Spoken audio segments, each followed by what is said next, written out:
COVID-19, reflexiones desde el sistema público de salud. En las sesiones que hubo el curso pasado, pues hubo una primera sesión dedicada a ver la relación entre ecología y salud, atendiendo al caso particular de la pandemia.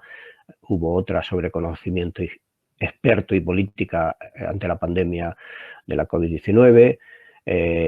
Otra sobre las consecuencias de la misma sobre diversos grupos vulnerables en Granada. Y, bueno, qué necesidad había y algunas respuestas que ha habido. Una cuarta sesión dedicada a la creación a la creación que ha habido, ¿no?, de redes de cuidado y de solidaridad vecinal en Granada ante la pandemia.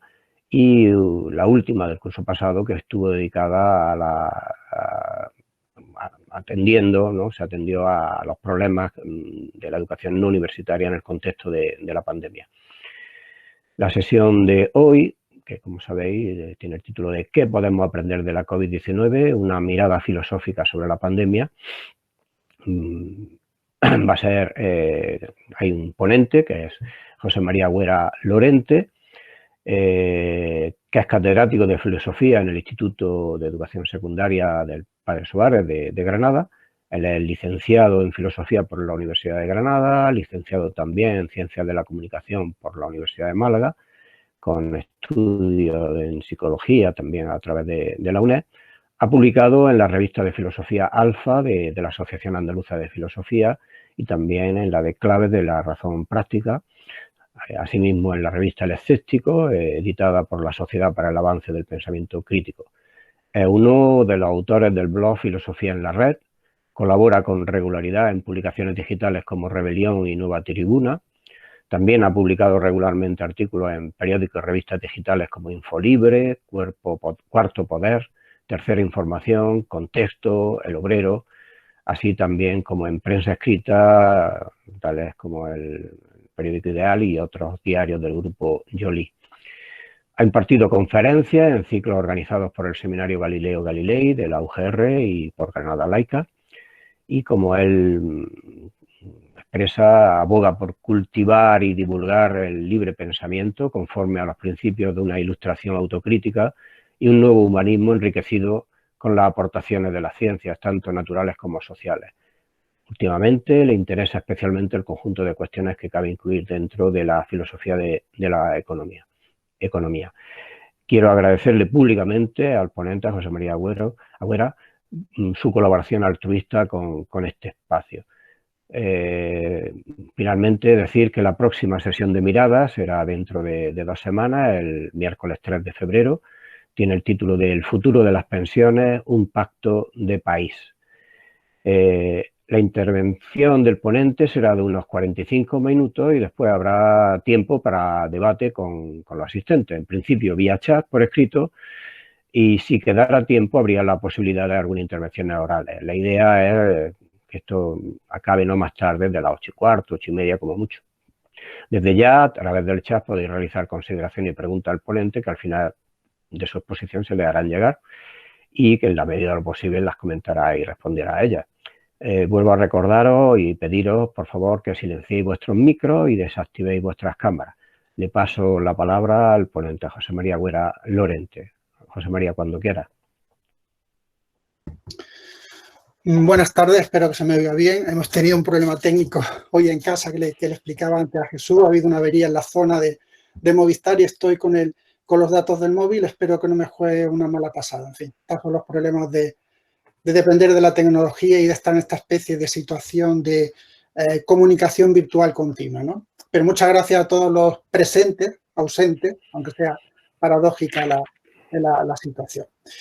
Bueno, yo creo que intervengo aquí de alguna manera pues para complementar todo lo que Jesús ha recapitulado en su presentación en relación con ese análisis bastante completo y desde diversas disciplinas y ángulos sobre esta situación de crisis, porque es una situación de crisis, que es la de la pandemia y que, como he dicho anteriormente, dura ya quizá demasiado tiempo, ¿no? Tengo que confesar que desde un punto de vista filosófico, algo así como esta situación, tan dramática por otro lado, como muy bien ha expresado Jesús, a través de sus deseos de que, en fin, de que la situación de quienes peor lo están pasando pues vaya mejorando y que aquellos que están contribuyendo a mantenernos en un estado más o menos aceptable dentro de esta crisis, pues nos solidarizamos, por supuesto, con ellos, ¿no? Pero desde un punto de vista filosófico, cabría decir, por así decir, que es una perita en dulce. Es decir, es una situación en la que no hay más remedio para muchos, para los que habitualmente no lo hacen, de pararse a pensar. La filosofía requiere, como condición necesaria, no suficiente, pero sí necesaria, pararse a pensar. En una situación normal, ¿no? Esa normalidad que tanto añoramos de un tiempo a esta parte, desde que empezó, seguramente, creo que fue cuando empezó, ¿no?, a hablarse de la normalidad, de la pérdida de la normalidad, de la vuelta a la normalidad, ¿no?, cuando empezó el confinamiento, cuando nos dimos cuenta que esto realmente iba en serio. Creo que desde ese punto de vista estamos en una situación, filosóficamente hablando, muy interesante. Por eso, porque nos tenemos que parar a pensar. No podemos continuar adelante sin más, sin hacerle caso a la realidad. Una precisamente de las ideas que yo quería exponer aquí, voy a hablar de ideas. La mirada filosófica es una mirada que presta la atención principalmente a las ideas. Es decir, yo no voy aquí a exponer información, yo no voy a traer datos, yo no voy a, digamos, a exponer hechos. Eso, digamos, que corresponde a quienes se dedican específicamente a los diferentes ámbitos, ¿no?, de observación, de análisis, de estudio, de las diferentes parcelas del conocimiento. Corresponde a ellos.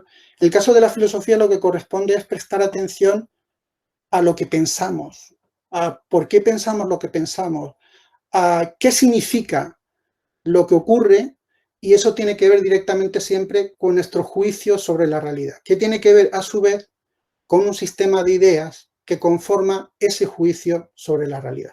La mirada filosófica es una mirada contemplativa, es decir, es una mirada que trata, digamos, de comprender, explicar y, sobre todo, darle significado a lo que está pasando. Es decir, una de las primeras, cuando nos preguntamos qué podemos aprender de la COVID-19 desde una perspectiva filosófica, estamos de alguna manera preguntando qué significa esto. Hay una relación en la filosofía entre el ser humano siempre y lo que acontece. Y la filosofía, de alguna manera, procura ofrecer herramientas para que el ser humano pueda poner en un campo de sentido aquello que acontece. Y en una situación como la actual, ese es un desafío la más de atractivo para quien tiene, pues, como yo, cierta afición modestamente por el filosofar.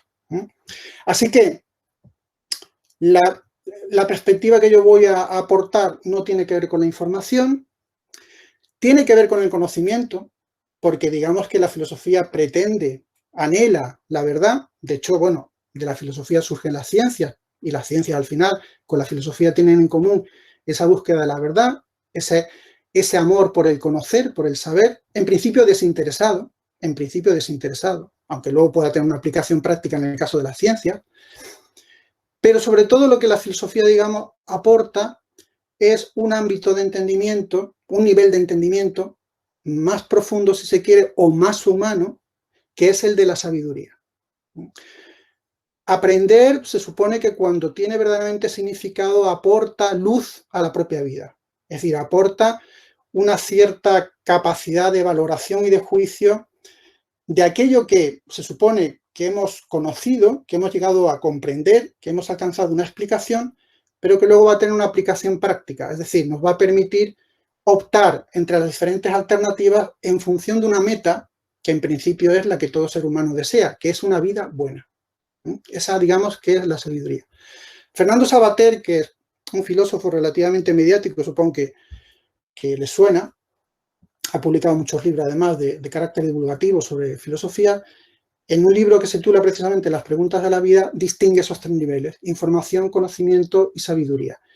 Él es muy escéptico acerca de que la sabiduría se pueda alcanzar, y más escéptico todavía acerca de que la sabiduría se pueda enseñar. Pero yo creo que tener ese horizonte de la sabiduría, una sabiduría además colectiva, que se puede traducir en una conciencia cósmica también, es decir, una conciencia de nuestro lugar en el mundo, y encontrar en ese conocer nuestro lugar en el mundo el sentido de la propia existencia, eso yo creo que es una finalidad, un anhelo, una meta que no debe ser nunca objeto de renuncia para quien piensa, para cualquier ser humano, creo yo, en definitiva.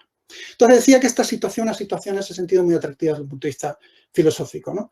Pero además lo es también porque es una de esas situaciones que otro filósofo contemporáneo que murió en 1960 por ahí, un alemán que se llamaba Karl Jaspers, llamaba situaciones límite. En esas situaciones límite, el ser humano se tropieza con los confines de su propia existencia. Es decir, es como si de alguna forma se aproximara al límite de su existencia con la nada, ¿no?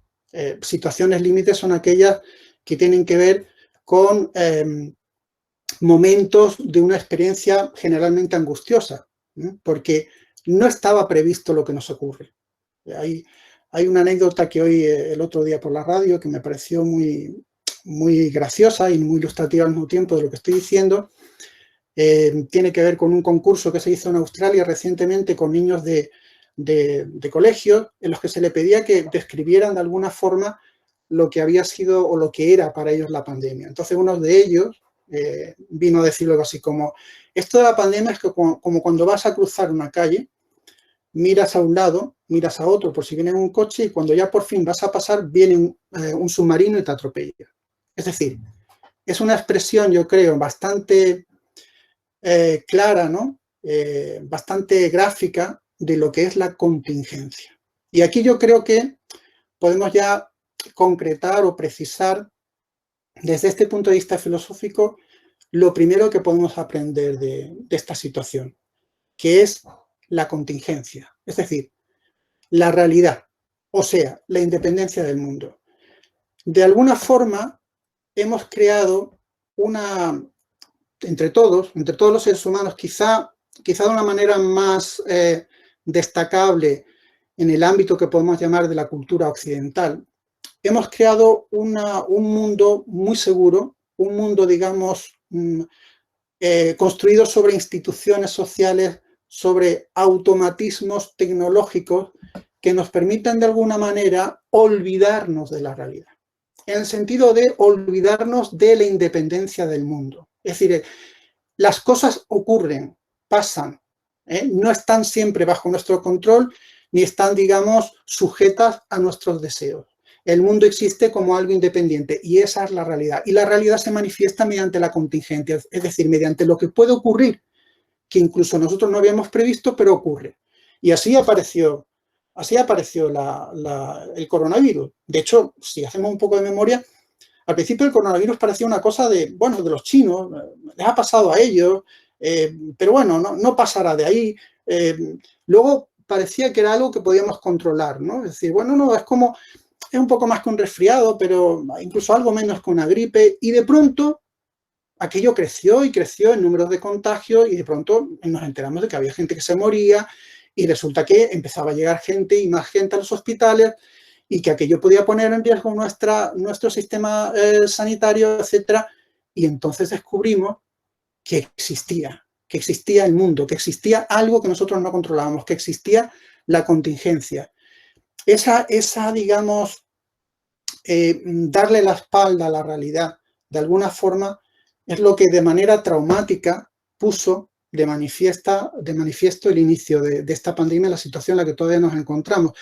Hubo al principio una especie de incredulidad colectiva, como cuando te dan una noticia, cuando de pronto te enteras de que alguien ha muerto cercano y lo habías visto hace poco y dices, pero no me lo puedo creer, es así, ¿no? Hay un filósofo también español que yo creo que ilustra bastante bien lo que estoy queriendo decir, ¿no? Y que creo que da sentido y significado a esta idea que trato de transmitir como una de las que podríamos aprender de la pandemia, que tiene que ver con que no nos olvidemos de que hay un mundo independiente de nuestros deseos, ¿no? Este filósofo es José Ortega y Gasset, yo creo que es bastante conocido porque en su momento pues, fue una figura de la cultura española, incluso activa políticamente, en los momentos previos de la Segunda República, incluso en los comienzos de la Segunda República, formó parte, digamos, de la vida política de forma activa, publicaba en periódicos y tal. Bueno, José Ortega y Gasset tiene un ensayo titulado Ideas y creencias. En él distingue entre las ideas y las creencias. Las ideas uno las tiene, las piensa, las puede razonar, las puede argumentar, incluso puede discutir sobre ellas y cambiar de ideas en un momento determinado. Entonces, uno, dice Ortega y Gasset, uno tiene las ideas, pero uno vive en las creencias, porque las creencias, las que son verdaderamente creencias en el sentido que Ortega y Gasset está diciendo, son tan profundas, las tenemos tan asumidas, forman parte tanto de nuestra cosmovisión, o sea, de nuestra visión de la realidad del mundo, que esas creencias las confundimos con la propia realidad. Las damos por supuesto, construimos nuestra vida y actuamos de acuerdo con ellas. Forman parte, dice Ortega y Gasset, si no recuerdo mal la expresión, del subsuelo de la vida. En ese sentido son inconscientes. ¿Cuándo se hacen conscientes? Cuando hay un shock con la realidad. Ortega y Gasset pone un ejemplo que es un disparate, ¿no? Parece una exageración, pero yo creo que es equivalente con la experiencia de la pandemia para nosotros. Dice Ortega y Gasset en ese ensayo, imagina el lector que decide, por las razones que sea, salir de su casa una mañana porque tiene que hacer recados, porque tiene que ir de compra o lo que sea. Entonces, él abre la puerta y no se va a plantear en ningún momento ni se va a preguntar, ¿estará la calle ahí fuera? ¿Me la encontraré cuando salga? ¿O habrá desaparecido? No, damos por supuesto que la calle va a estar, contamos con eso. Contamos con eso, a partir de ahí construimos nuestra vida, a partir de ahí hacemos nuestros planes. Pues bien, esto es lo que la pandemia, yo creo que es la primera lección filosófica, por así decirlo, del coronavirus. Si el coronavirus pudiera hablar, ¿no? Nos diría algo así como, que la realidad existe, que el mundo es independiente. El mundo existe a pesar de que no creéis en él. El coronavirus existe a pesar de que no creéis en él. Lo hemos comprobado, ¿no? Es decir, lo hemos visto con los movimientos, digamos, negacionistas, ¿no? O los de los anti-maskers, ¿no? Los anti-mascarillas de seguidores de Trump, ¿no? Trump, pues, prácticamente pues, negaba la existencia del coronavirus, pero eso al coronavirus, a la realidad le da igual, al mundo le da igual, era independiente de sus creencias o sus deseos. Trump se infectó, y tuvo que ser tratado de coronavirus y además, pues, lo pasó regular, ¿no? Aunque, en fin, ya sabemos que él va de hombre fuerte, o iba por lo menos de hombre fuerte. Bien, entonces esta es la primera lección, por así decirlo, del coronavirus, ¿no? Es decir, no podemos darle la espalda a la realidad. La realidad existe. Le hemos dado la espalda a la realidad, tenemos que recuperar el contacto con la realidad y digamos que en su versión más básica, que es la material, es decir, la concreta.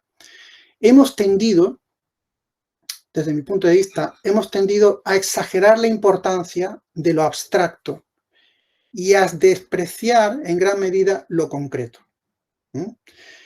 Hemos en ese sentido entonces construido una civilización sobre entidades abstractas a la que le hemos dado mayor importancia que lo concreto, es decir, la circunstancia concreta en la que la vida de cada persona se desenvuelve. Y eso, continuaré desarrollando más adelante, tiene sus consecuencias que estamos sufriendo.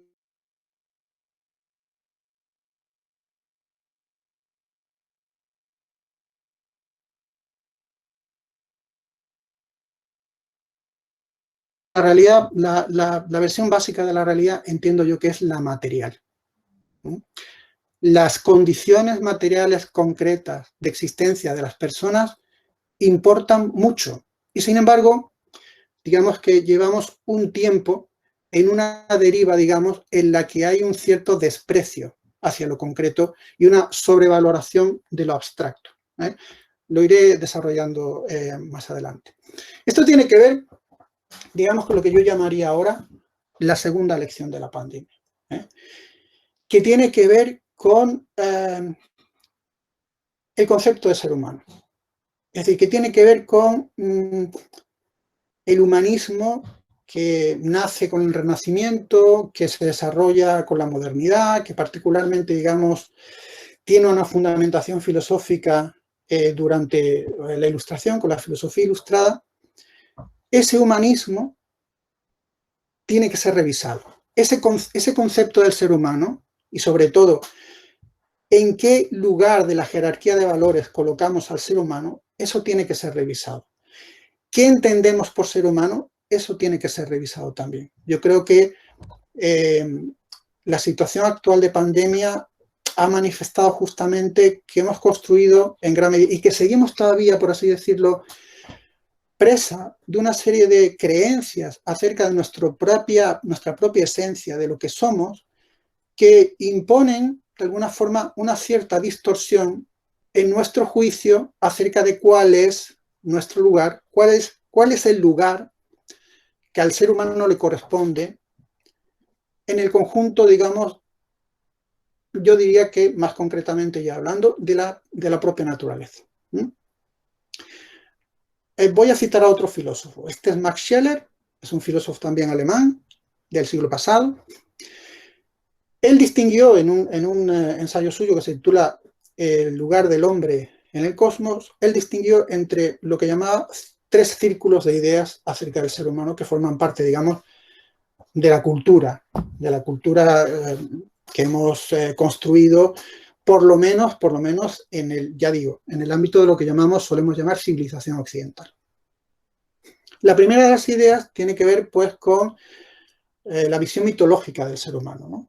Y que en el caso de la civilización occidental, pues, coincide con el mito judeocristiano del Génesis, es decir, de Adán y Eva, ¿no? Ahí el ser humano aparece como una criatura predilecta de Dios, incluso creado a su imagen y semejanza, que cuenta con una especie de chispa divina y que le convierte en alguien, bueno, o en algo, mejor dicho, en el conjunto de la creación, en algo especial, ¿no? Que está, digamos, en una situación de privilegio. Hay un segundo círculo de ideas que históricamente es posterior, porque digamos que se va conformando con lo que es el nacimiento y primeros pasos de la filosofía y que surge en el ámbito cultural greco-latino, más precisamente en el griego, que es la idea de que el ser humano es un ser racional. El ser humano es, por tanto, o lo define ante todo el hecho de que tiene una capacidad exclusiva que no tiene ninguna otra criatura o ser vivo de la naturaleza, del universo, del cosmos, como decían los griegos, y esa capacidad, esa luz interior es la razón. Así que habría también una especie de brecha o de corte ontológico, es decir, desde el punto de vista de lo que es una cosa y de lo que es otra. El ser humano es una cosa totalmente distinta al resto de seres porque el ser humano es un ser racional. En el caso anterior, en el círculo de ideas judeo-cristiano, el ser humano es diferente por ser criatura de Dios.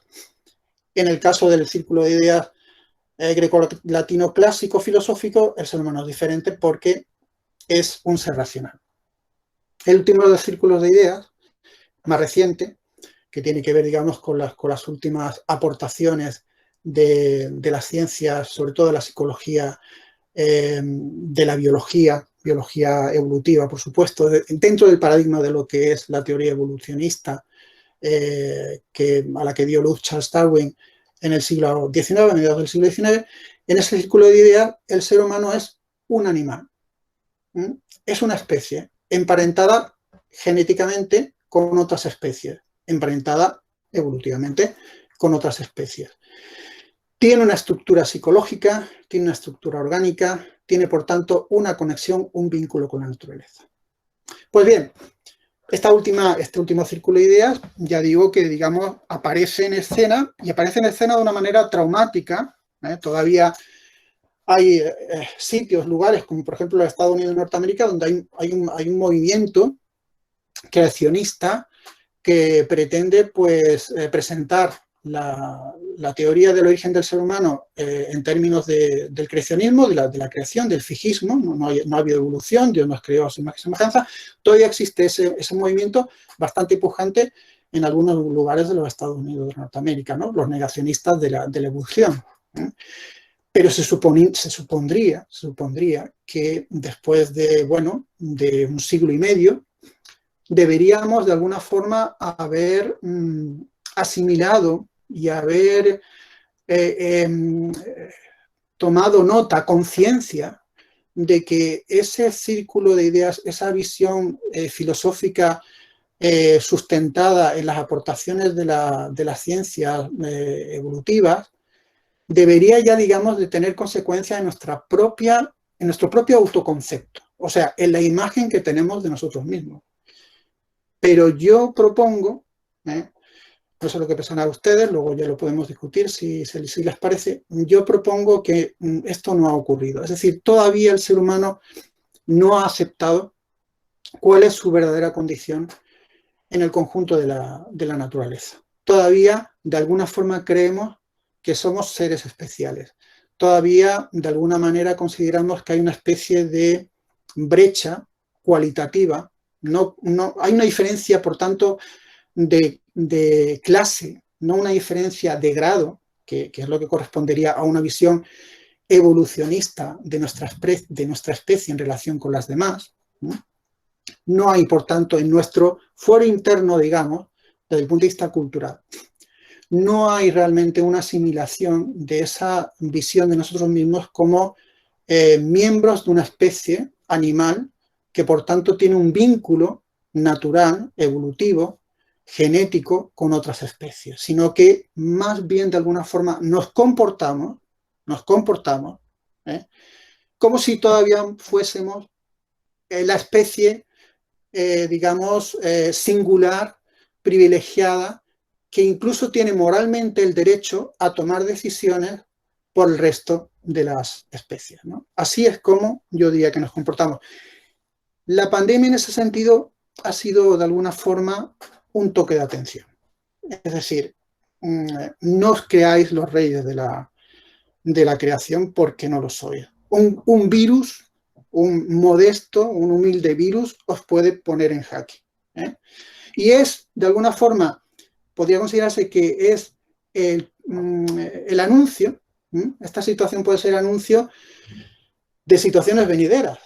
Si verdaderamente no asumimos con conciencia esa condición nuestra de miembros de una especie animal que depende de otros organismos para su supervivencia y que puede estar sujeta a la agresión, una agresión no intencionada, ¿no? Aunque nosotros, como seres humanos que somos y que mantenemos esa visión de nosotros mismos, de alguna forma altiva, soberbia, tenemos que disfrazar al virus, al SARS-CoV-2 en este caso, ¿no? al que está causando esta crisis pandémica, lo tenemos que disfrazar de intencionalidad. Le tenemos que otorgar algún tipo de finalidad agresiva contra nosotros. Hemos ya adoptado una retórica de guerra, lo hicimos en su momento, ¿no? Adoptando una retórica de guerra, es una guerra contra el coronavirus. Tenemos nuestros héroes, ¿no? Es decir, los héroes de la bata blanca, y atribuimos responsabilidades también, es decir, convertimos lo que es algo que tiene que ver con un proceso natural que tiene sus causas, que habría que conocer científicamente, de que habría que sacar conclusiones, pero lo convertimos en una especie de guerra, de lucha entre el ser humano y un bichejo, y por supuesto el bichejo no va a someter al ser humano. Esta es otra de las lecciones de las que tendríamos que tomar nota. Y ojo con esto, porque ahora con la vacuna, ahora con la aparición de la vacuna, seguramente corremos el riesgo de incurrir en algo que deberíamos revisar, deberíamos hacernos mirar, ¿no? Que es lo que una filósofa actual, Marina Garcés, llama el solucionismo. Es otra lección de la pandemia. Esto que ha ocurrido, esto que nos ha ocurrido, tiene una genealogía. Es decir, esto que nos ha ocurrido no nos ha ocurrido de un día para otro. Esto tiene un devenir en el que cabría rastrear antecedentes, en el que cabría rastrear causas, en el que cabría indagar, como yo estoy proponiendo aquí, en aquel sistema de creencias que nos hace comportarnos de tal manera que al final pueda provocarnos inesperadamente, imprevisiblemente, de una manera contingente, digamos, efectos colaterales, ¿no? Como es esta epidemia a escala global. El solucionismo no indaga en las causas profundas. El solucionismo no es una perspectiva sobre los problemas que nos permita comprenderlos y colocarlos en un campo de sentido, de tal manera que enriquezca nuestra existencia y forme nuestra condición humana. El solucionismo es la transposición a cualquier cuestión de un modo de proceder técnico que puede valer para resolver un problema puntual técnico, pero que no vale para afrontar una situación como la actual. Con la vacuna podemos, si aplicamos esta visión solucionista, podemos no extraer las lecciones de sabiduría que la pandemia nos da la oportunidad de obtener si reflexionamos con profundidad. Con la vacuna tenemos la solución. Lo que hay que hacer entonces es vacunar cuanto antes y volver a la normalidad. Estamos deseando volver a la normalidad. Ahora me quiero detener en el concepto de normalidad. Porque el concepto de normalidad, sobre el concepto de normalidad también la pandemia tiene mucho que decir. Se nos llena la boca con la normalidad, añoramos la normalidad, se ha escrito sobre la normalidad, se desea a toda costa la vuelta a la normalidad, pero la normalidad no deja de ser una ilusión. La normalidad es una convención. La normalidad es una especie de esfera mediante la cual creemos que todo es controlable, previsible. La normalidad es, por ejemplo, hacer planes a un año vista. Ya es una costumbre, ¿no? Que uno empiece a... Bueno, una costumbre cuando, digamos, volvamos a la normalidad, y lo era cuando estábamos en la normalidad antes de que todo esto ocurriera, ¿no? Es decir, planificar las cosas con antelación, comprar billetes de vuelo con antelación, el planificar viajes con antelación, el organizar cursos con antelación, organizar una agenda con tiempo, ¿no? Es decir, en esa normalidad no cabe la contingencia, o dicho de otra manera, en esa normalidad no hay realidad. Y la normalidad es, en ese sentido, entonces, un delirio. Podríamos decir, volviendo de nuevo al concepto del ser humano, y es una idea que yo les lanzo para que la piensen, que el ser humano es un animal delirante. Es decir, somos de alguna manera escapistas de la realidad. Creamos ilusiones, generamos ficciones, construimos instituciones que funcionan porque nos las creemos. Y que, sin embargo, si nos parásemos a pensarlas, podríamos perfectamente establecer desde un punto de vista crítico si tales instituciones tienen un fundamento válido, o dicho de otra manera, racional. He aludido anteriormente al viejo concepto clásico de que el ser humano es un ser racional. Esto se ha revelado con la pandemia que es falso. Ya se reveló, por ejemplo, con la crisis de 2008. Lo que pasa es que la crisis de 2008 tenía, la crisis financiera, me refiero a 2008, tenía a diferencia de esta crisis, pues digamos, el que fuese el producto de acciones humanas. Entonces, en ese sentido, no era tan desconcertante, porque, bueno, pues porque el ser humano es ambicioso, porque el ser humano se puede equivocar, porque el ser humano, pero a fin de cuentas, el origen viene a ser el mismo. El origen viene de ilusiones, el origen viene de ficciones. La ficción de que hay una normalidad que se puede mantener idénticamente a lo largo del tiempo. Bien. Por tanto, digamos, volver a adquirir una visión respetuosa con la realidad, me parece en ese sentido fundamental.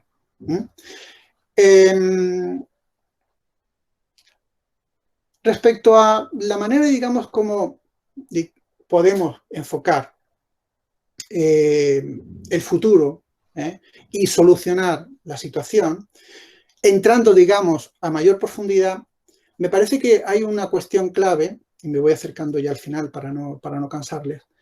Me parece que una cuestión clave es la que actualmente, digamos, tenemos entre manos en definitiva, que es, y que es lo que hace, por ejemplo, digamos, el confinamiento, volver al confinamiento que empezó en marzo pasado, parezca actualmente tabú, ¿no?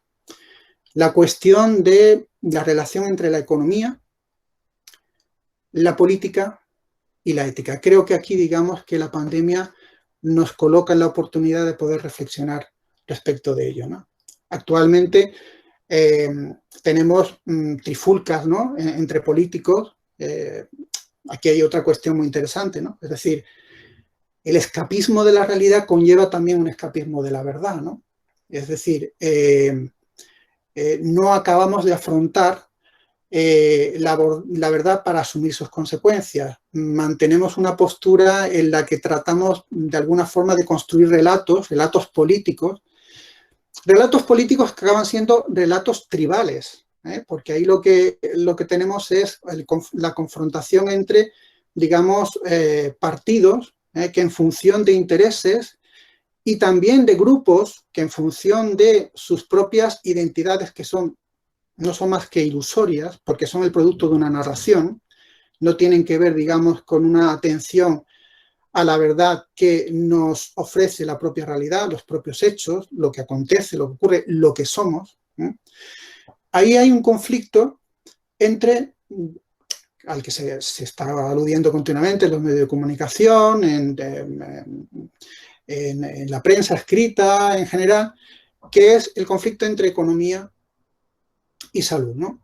Aquí tenemos un conflicto que nos permite, digamos, constatar la situación de la pandemia. El conflicto entre un modelo económico de extracción y un modelo económico del cuidado.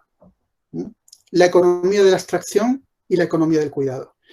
La economía de la extracción es la economía basada en la producción, en la extracción de recursos y que tiene por dogma el crecimiento del PIB, del Producto Interior Bruto.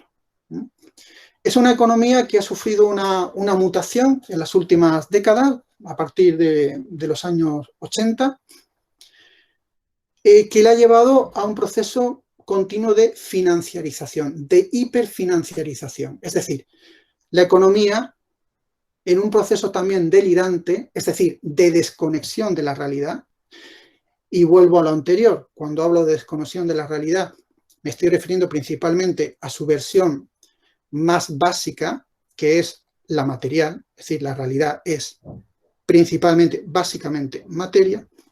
En ese proceso delirante de la economía, de desconexión con la realidad material, la economía se ha ido, digamos, convirtiendo fundamentalmente en dinero. Y el crecimiento en un crecimiento ilimitado. ¿Por qué? Pues porque ese crecimiento se mide aritméticamente. Y en términos aritméticos no hay fin. Los números son infinitos. No hay límite ninguno. Pero la materia, los recursos, aquello que se supone que tiene que surtir de los elementos fundamentales para la producción, sí que es limitada. Tenemos, por tanto, esta economía de la extracción en su, digamos, mutación financiera, y frente a ella tenemos la economía del cuidado. Es decir, aquella que tiene por finalidad el mantener la vida, el proteger la vida, el, digamos, permitir que la vida se reproduzca y crezca en el planeta, y particularmente lo que nosotros atañe pues, a la especie humana, a los miembros, a las personas, a los seres humanos. Esa desconexión se ha dado también no solo de la realidad, sino también de la política. Es decir, cuando, por ejemplo, Adam Smith, filósofo que era catedrático de filosofía moral, no era un economista en el sentido, digamos, que actualmente nosotros decimos que un economista lo es, aunque a él se le atribuye ser el padre de la economía moderna y ser, digamos, quien definió los fundamentos del capitalismo de libre mercado. A pesar de eso, Adam Smith era un filósofo. Y el propósito de Adam Smith tiene mucho que ver con el contexto cultural que le tocó vivir, que es el de la Ilustración. Es decir, Adam Smith lo que propone cuando él publica acerca del origen de la riqueza de los países, lo que él propone es un sistema económico que permita el reparto de la riqueza. Es decir, la eliminación de las grandes desigualdades que existía en un modelo económico basado en una clase privilegiada que era propietaria de la tierra y que vivía simplemente de las rentas. Mediante la industriosidad, mediante el emprendimiento, mediante el esfuerzo, el mérito del trabajo, etcétera, lo que Adam Smith proponía era la creación de riqueza, pero una creación de riqueza que luego estaría repartida, porque cualquiera podría tener iniciativa propia, se le podría reconocer el labor de su trabajo y de su productividad, y eso tendría una recompensa en términos de riqueza.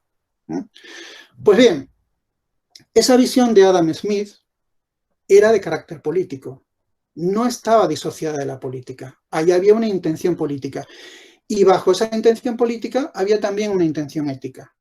Es decir, se trataba de mejorar la vida de los seres humanos, de cuantos más, mejor.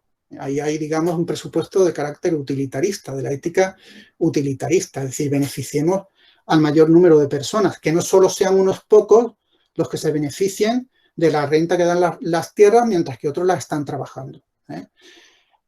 Representa, por tanto, el valor ético del trabajo que la clase que entonces florecía, estaba surgiendo de la burguesía, representaba.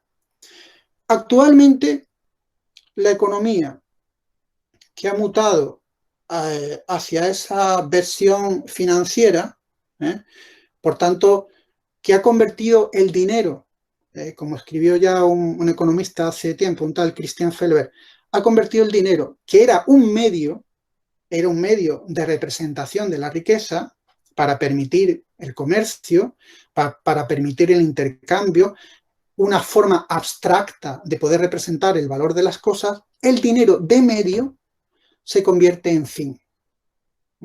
Ya no es un instrumento abstracto para, digamos, repartir la riqueza concreta. No, ahora el dinero es la riqueza. Y las cosas concretas pasan a estar en función del dinero. Esto lo representa magníficamente bien la deuda. Esta pandemia, en su vertiente económica, trae como consecuencia una enorme deuda. Esa enorme deuda va a suponer aún más pobreza, en el sentido de que va a afectar a la otra economía que he mencionado antes, que es la economía del cuidado. Lo estamos sufriendo ya, lo veníamos sufriendo desde los últimos recortes, con la crisis financiera, la que he mencionado antes, de 2008. El sistema sanitario había sido ya bastante mermado en sus recursos y actualmente esos aplausos de los balcones no se han traducido en una mejora de las condiciones laborales del personal sanitario, tampoco en una mayor inversión en recursos tanto materiales como de personal en ese ámbito de la sanidad pública. Claro está, si quiere ser pública, y aquí de nuevo volvemos a la política, ¿no? Es decir, hay un bien común, existe el bien común, hay una comunidad, existe la sociedad, no somos individuos aislados. He aquí de nuevo la abstracción y el desprecio a lo concreto. Cuando hacia el final del confinamiento del año pasado, ciertos sectores de la ciudadanía, en algunos lugares, salían a la calle o bien hacían sonar sus cacerolas pidiendo libertad, libertad, y acusando al gobierno que se estaba enfrentando a esta situación crítica, se le acusaba de totalitario, de practicar una dictadura constitucional, algún político de la oposición utilizó esta expresión, se estaba abogando por una libertad que supuestamente estaba siendo coartada por las medidas restrictivas tomadas para poder afrontar la crisis pandémica. ¿Pero de qué libertad estábamos hablando?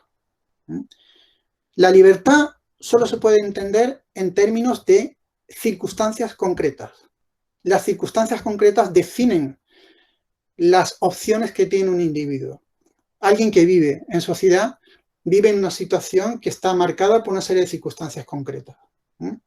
Aquí de nuevo nos olvidamos, por tanto, de ese vínculo entre la política en términos abstractos, la política simbólica. Ha habido una inflación de símbolos. Si nos no sé si se han fijado ustedes, ¿no?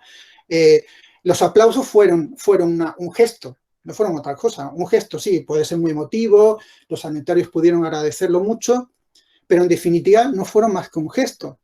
Las banderas colgadas en los balcones que proliferaron por todas partes con aquellos crespones, en señal de luto, no sé si por los muertos, no sé si por una concepción, una determinada concepción del país, no eran sino una hiperinflación simbólica que trataba de darle corporeidad a algo que era simplemente abstracto, es decir, una ficción. Porque lo concreto era que había un número insuficiente de personas que estaban trabajando en un contexto crítico a quienes le hacía falta unos recursos concretos y que tales recursos concretos no llegaban. Y tampoco esa situación ha mejorado mucho más. Y que esas, digamos, circunstancias concretas provocan situaciones de desigualdad, como Jesús se encargó de recordar en su presentación, causan unas situaciones de desigualdad que, digamos, en esa visión abstracta de la libertad del individuo, la libertad para moverse, la libertad para no llevar mascarilla, o la libertad para no vacunarse, o la libertad para celebrar fiestas, en esa concepción abstracta de la libertad desaparecen, son despreciadas. Hay un verdadero desprecio a lo concreto en ese sentido, ¿no? La pandemia debería servirnos precisamente para volver nuestra atención a eso concreto que, a fin de cuentas, forma parte de esa base material de lo real, que es el núcleo duro del mundo al que pertenecemos. Acabo ya. Una última, digamos, lección o enseñanza que ojalá seamos capaces, ojalá Sabater se equivoque y la sabiduría, el ser humano sea capaz de sabiduría, de aprender verdaderamente sobre el significado de lo que le pasa. Una última idea que les lanzo es cómo la pandemia ha puesto de manifiesto que necesitamos un orden político global.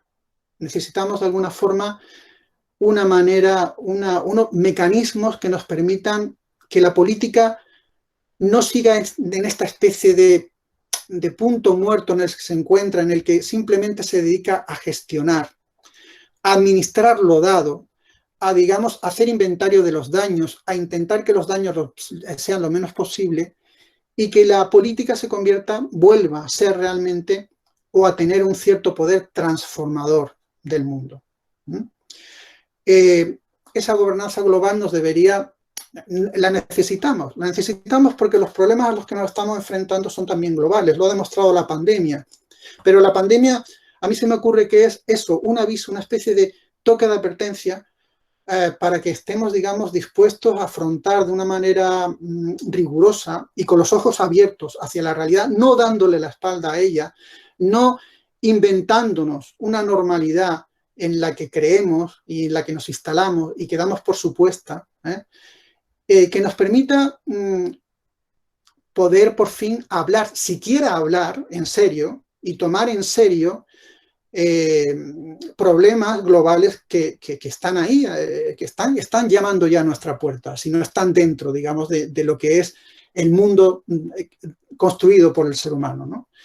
Me refiero al cambio climático, me refiero a la migración global, me refiero a una economía global con un enorme poder de influencia en el sistema político, que genera, y los datos lo demuestran y muchos economistas lo reconocen, que genera una deriva de crecimiento a la desigualdad enorme, que provoca ciertos efectos colaterales, tiene, como los economistas dicen, ciertas externalidades sobre la política en forma de ideologías y partidos políticos que nos llevan a situaciones que ya hemos vivido en la historia, y me estoy refiriendo particularmente a, bueno, hoy es la toma de posesión de Joe Biden, Donald Trump por fin abandona la Casa Blanca, pero Donald Trump es un representante de esta ideología que alimenta el crecimiento de la desigualdad,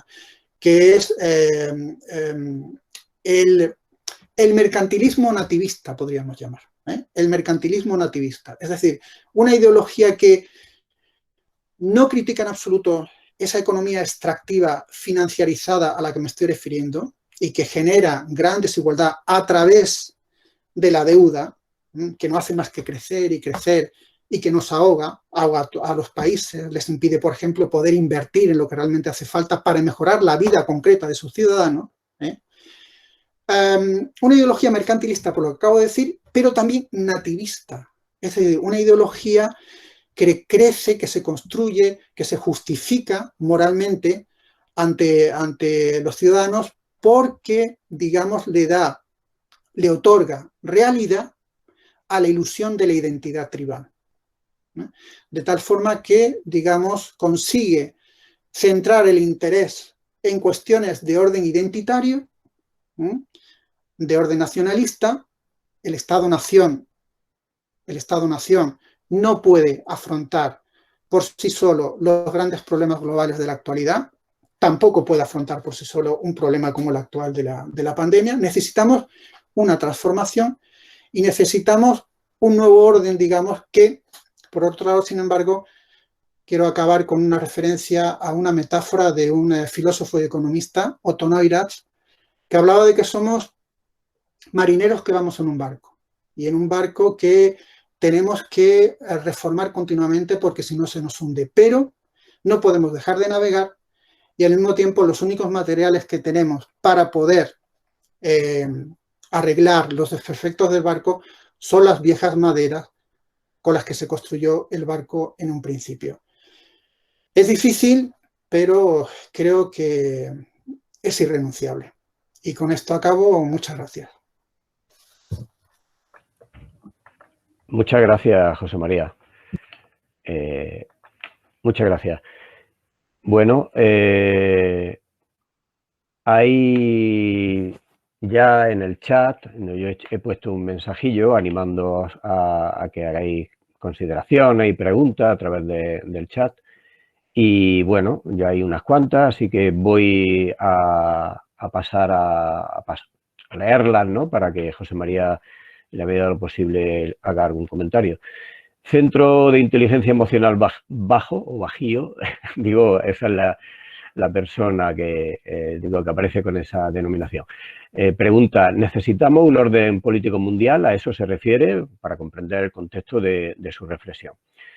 Umbelina Robles Ortega agradece la intervención, la conferencia, y claro, hace referencia al título, dice, va sobre lo que podemos aprender, pero ¿cree que hemos aprendido algo realmente?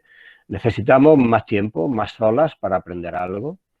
Y digo, por hacer una tanda de 3 preguntas, Francisco Lillo pregunta, ¿cuál ha sido la diferencia o la diferencia entre tu forma de enseñar filosofía a tus alumnos del instituto entre los meses anteriores a marzo de 2020 y los meses posteriores? Cuando quiera.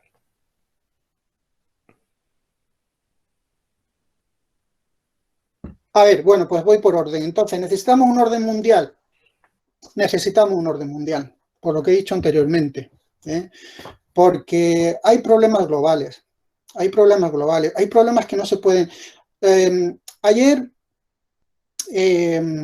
veía en televisión un debate entre dos... Era un técnico de Hacienda, de la Hacienda española, y un economista de orientación neoliberal, ¿no? Un economista favorable a esta economía extractiva financiarizada que he mencionado anteriormente y a favor de reducir impuestos, ¿no? Es decir, la gran obsesión, digamos, de las propuestas económicas neoliberales y políticas, ¿no? que se ajustan a este modelo, digamos, de economía, es la gran obsesión es bajar impuestos, bajar impuestos, bajar impuestos, bajar impuestos. Entonces, claro, y todo esto surgía porque, bueno, resulta que los youtubers pues se han convertido en los nuevos multimillonarios. Parece ser que si eres un youtuber famoso, pues ganas pasta a cascoporro, ¿no? Y ahora pues resulta que les ha dado por trasladar su residencia a Andorra. Y en Andorra, ¿por qué en Andorra? Pues porque resulta que Andorra está muy cerca y en Andorra se pagan mucho menos impuestos. Solución, bajemos nosotros también los impuestos, porque claro, tenemos que ser atractivos para ellos, que no se nos vayan, que no se nos vayan las grandes fortunas. Las grandes fortunas hay que atraerlas y para que atraer las grandes fortunas, pues lo que tenemos que hacer es ser competitivos fiscalmente y para ser competitivos fiscalmente tenemos que ofrecer una presión fiscal inferior a otro país para que en vez de irse a Andorra se queden aquí en España a pagar sus impuestos, que serán muy pocos, pero por lo menos los pagarán aquí y no se irán a Andorra a pagarlos, ¿no? Aquí tenemos un ejemplo claro de lo que es la gobernanza mundial, ¿no? Es decir, para poder resolver eso, lo que habría es que tener un sistema fiscal común, por ejemplo, en Europa. Habría que tener una fiscalidad común. Es decir, el gran fallo de la construcción económica europea es carecer de una fiscalidad común. Ese es el gran fallo. Porque eso es lo que permite que haya dentro de Europa, incluso dentro de Europa, pero no solo dentro de Europa, fuera de Europa también, paraísos fiscales. Es decir, lugares en los cuales los multimillonarios se pueden ir a esconder su dinero y a librarse de pagar impuestos.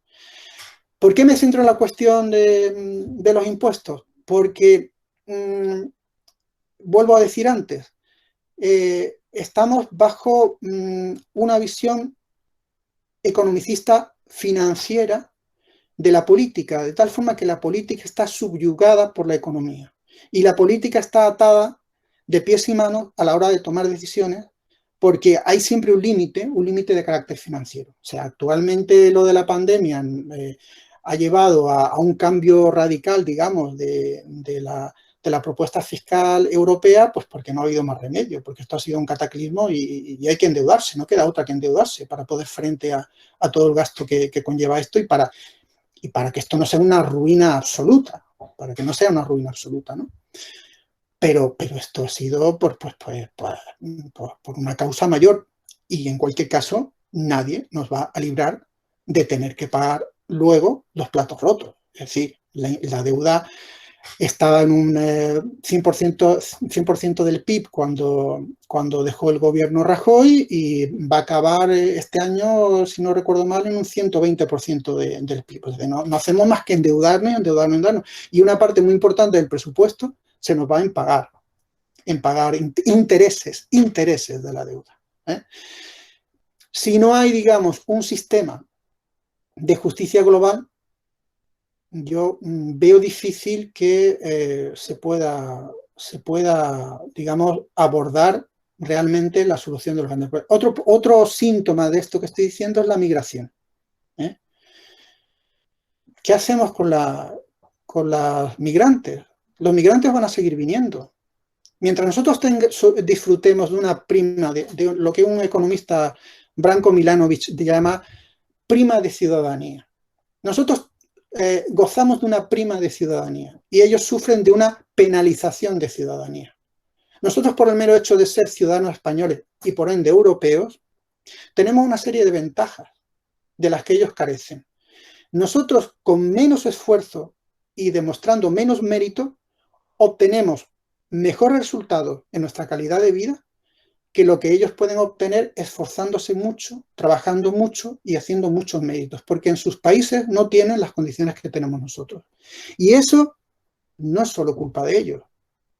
Sí, hay corrupción en esos países, pero ellos vienen también de una historia colonial en la que han padecido y han sufrido el sojuzgamiento de potencias que les han llevado a una situación que tiene una inercia de mucho tiempo y que es difícil de recuperarse cuando además nosotros seguimos con el control básicamente de la situación. Cuando digo nosotros me refiero, de nuevo vuelvo a mi expresión del principio, a lo que llamamos civilización occidental, ¿no?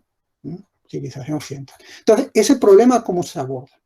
Ese problema requiere de alguna forma de un reparto de la riqueza global. Requiere de un proyecto ambicioso de carácter global que permita, digamos, corregir esas desigualdades y desincentivar a aquellos que, a pesar de las grandes dificultades y el riesgo incluso de perder la propia vida, se ponen en camino hacia la tierra prometida de Europa, ¿no? Bueno, la segunda las cuestiones tenía que ver con que si hemos aprendido algo, si yo creo que hemos aprendido algo. Pues, hombre, para ser serio, pues tendría que conocer datos sociológicos de alguna forma y tener una idea de qué ha cambiado en la conducta de la gente, en las prácticas institucionales, pero a simple vista, yo diría que no se nota lo que hemos aprendido. No se nota porque cuando se trata de llevar a cabo realmente una apuesta ética, yo no veo que haya habido reflexión ética, en el sentido de realmente plantearse qué es lo correcto hacer en función del bien común. Hemos decidido, aparentemente, sin haberlo hablado, ni haberlo reflexionado, ni haberlo puesto, digamos, en discusión, hemos decidido que muera gente, porque la economía no se puede hundir. Eso lo hemos decidido implícitamente. En ese sentido, habría que discutir si se trata de que lo que hemos adoptado es una especie de apuesta por la ética utilitarista, es decir, bueno, pues que mueran unos cuantos. Esto lo dijo Isabel Díaz Ayuso, ¿no? Con esa diabólica candidez que le caracteriza a veces, ¿no? Que parece que habla, pues, casi sin filtro, ¿no? Lo dijo en un momento, hombre, pararlo todo para salvar a un 1% de la población, ¿no? Es decir, vino a decir, oiga usted, tiene que morir gente. Van a morir unos cuantos, pues sí, van a morir, pero bueno, es que si no la economía se hunde. Y yo no voy a contribuir a que se hunda la economía. Así que se siente, pero va gente que va a morir. Se siente. Y de nuevo vuelvo a lo de antes, el desprecio a lo concreto. Y digamos el poder, digamos, de lo abstracto, ¿no? O la capacidad que tiene lo abstracto para haberse adueñado de nuestro juicio acerca de la realidad, ¿no? Oímos todos los días, han muerto tal número de personas y nos quedamos igual, porque despreciamos lo concreto. Porque despreciamos que cada una de esas muertes es una vida concreta, una persona concreta, en unas circunstancias concretas. Que tiene, pues, yo qué sé, padres, que tiene a lo mejor una mujer, pues, que tiene hijos, y que destroza una célula vital, por así decirlo, ¿no? Una célula vital. Entonces, ese desprecio a lo concreto se manifiesta, por ejemplo, en una declaración de ese tipo, ¿no? Yo creo que yo por lo menos todavía no noto que hayamos aprendido nada.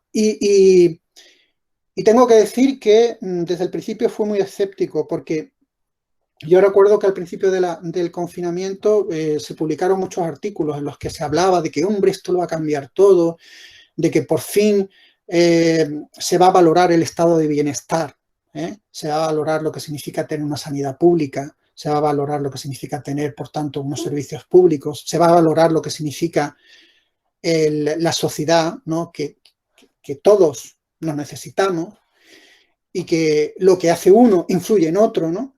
La cuestión del límite.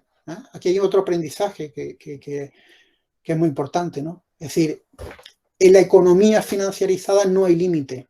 El crecimiento tiene que seguir sin límite.